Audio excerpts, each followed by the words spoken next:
পরিচালনা খুব সুন্দর হয়েছে। বাবুজির মহান সরকারের নেতৃত্বে আমাদের এই মিছিলটা অনুষ্ঠিত হয়েছে।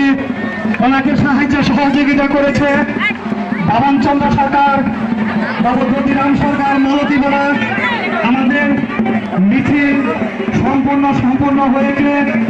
একটু পরেই আমাদের গাছের পুজো সম্পূর্ণ হওয়ার পরে সাথে সাথে সেই দেখেন বসি ঘুরানো হয়েছে। একটু পরেই ঘুরানো হবে। আপনাদের সম্মুখে দাঁড়া করে আপনারা যে সুন্দরভাবে পরিবেশ দেখার জন্য আমরা কমিটির পক্ষ থেকে আপনাদের কাছে সম্মানিত দর্শক, সম্মানিত সংবিধান, আপনারা সুন্দর